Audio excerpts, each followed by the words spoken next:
You going to be a football player when you grow up? Mm-hmm. The Manning family. Possibly football's most well-known and beloved family.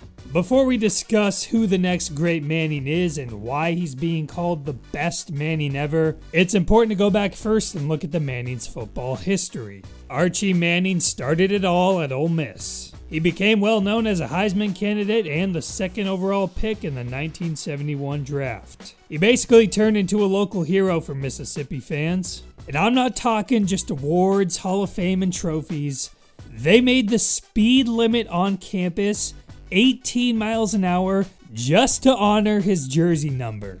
After Ole Miss, he played for the Saints for 10 seasons, and although he sure was talented, the teams he played for, not so much. He ended up having 3 sons that would go on to carry his football legacy.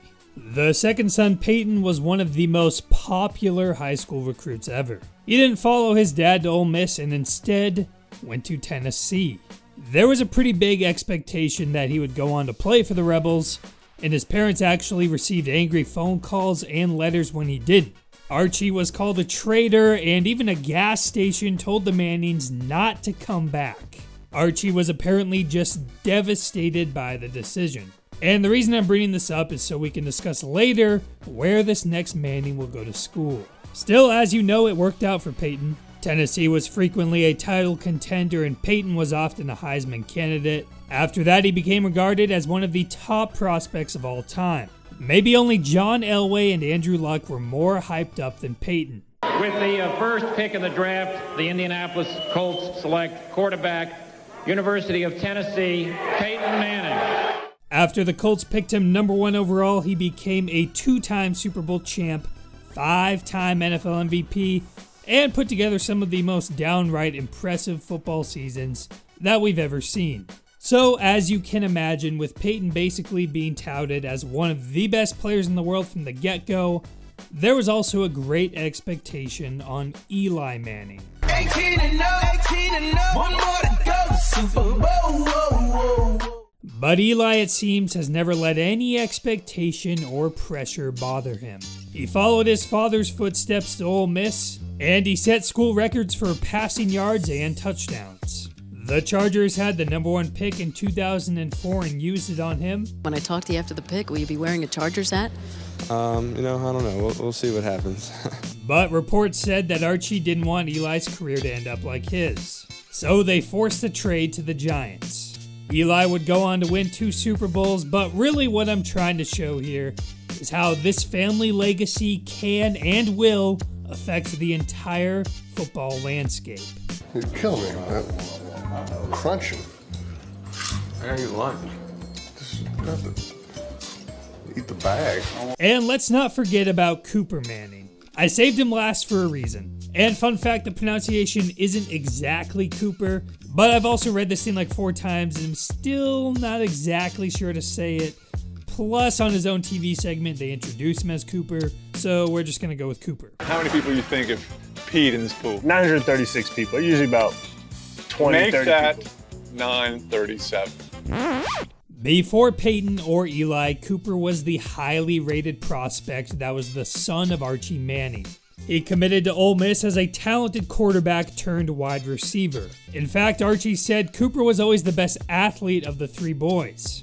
But tragically, he never actually got the chance to catch a pass at Ole Miss. He was diagnosed with a spinal condition that ended his playing career. Cooper still made the best out of his situation, thriving first in the business world and now becoming a successful comedian. When people ask him why he isn't like his 2 brothers, he seems to say anything to lighten the mood around what actually happened to him. Like saying he's run out of eligibility now at the age of 45, or that he's always liked ballet. Obviously, the news of the condition was heartbreaking, and Cooper told Peyton he wanted to live out his football dreams through him. So later, Cooper started going up to Tennessee games. And Peyton once told a great story about this. He said, "On Friday night, we had a 10:30 curfew. Cooper would go out to a bar and sit around drinking beer and smoking a cigar. It's 1 in the morning. Before you know it, some Tennessee fan walks up to him and says, 'Hey Peyton, what are you doing out? It's 1 o'clock. And instead of correcting the guy, Cooper says, Hey, we're just playing Kentucky tomorrow. What's the big deal? So sorry for this long intro. That was half the video. But I do feel like there was some good stuff in there. And now you've got a good idea of who exactly this family is. Now we have the next in line, Cooper's son, Archie Manning. And just like the rest of his family besides his dad, he's a quarterback. At 13 years old, Arch was already going viral. Sure, this was just a video of a kid throwing a football, but when that kid's name ends in Manning, people tune in. Just like you are for this video. Let's take it to the Newman School. The New Orleans private school where the Manning boys all played. Peyton and Eli didn't start their freshman year, but Arch did.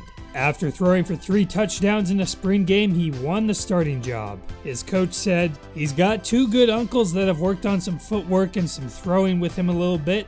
He does look sound. If you look at his mechanics and his release, he's further ahead than most we've had. I think he looks the part right now. The coach added Arch has pinpoint accuracy and great pocket awareness. In his high school debut, he threw for 3 touchdowns in a blowout win.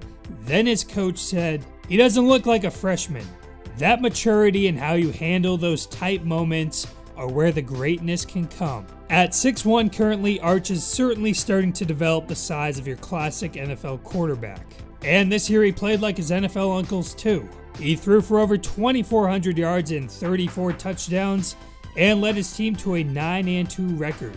Arch also plays basketball, and his current coach Randy Livingston went to school with Peyton back in the day. And Livingston actually won the Gatorade National Player of the Year in basketball the year before Peyton won it in football. Anyway, Livingston said to The Athletic, "I've told Archie and Cooper this, and I'm being honest. At the same age, he's better than Eli and Peyton. And it's not even close. And that's scary. Very scary." Now you might say, well, Livingston specializes in basketball. And I would add, a football talent scout at Rivals said, he's going to be a star, there's no way around it.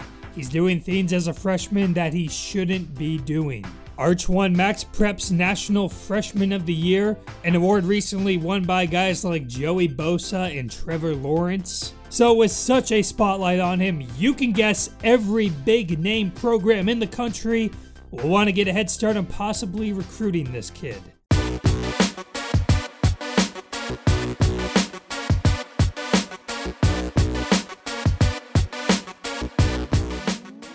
And according to 24/7 Sports, LSU's Ed Ogeron has already made a trip to visit Arch. Obviously, with LSU now coming off a national championship and helping create a monster quarterback in Joe Burrow, the Tigers would certainly pull some weight in the recruiting department. Arch also went to a camp at LSU last summer. And just another little nugget of information, Odell Beckham actually went from Newman to LSU. Finally, maybe the biggest draw from LSU would be going to a school near his home. And of course, we had to bring up Ole Miss and the family's legacy. Head coach Lane Kiffin appeared to have visited Arch as well. In a now deleted tweet, he posted a photo of the coach's office at the high school and then proceeded to tag Ole Miss and Peyton's Tennessee. For Arch, continuing his grandpa and uncle's legacy at Ole Miss could be looked at either way. It seemed like Peyton wanted his own fresh slate in college, but Cooper and Eli went the more expected route. For what it's worth, 24/7 Sports also has Duke listed, and the Ole Miss interest is warm. There's still a long way to go. Arch is in the class of 2023, but I mean, come on, this could be the most talked about prospect we've ever seen. And if Ogeron and Kiffin are already visiting, there could be another dramatic recruitment battle going on in the Manning family and the entire football landscape. If you enjoyed this video, and if you're still watching, you probably did, or you just hate yourself, then sub it up either way for more stuff like this. And please remember to support this channel by liking the video.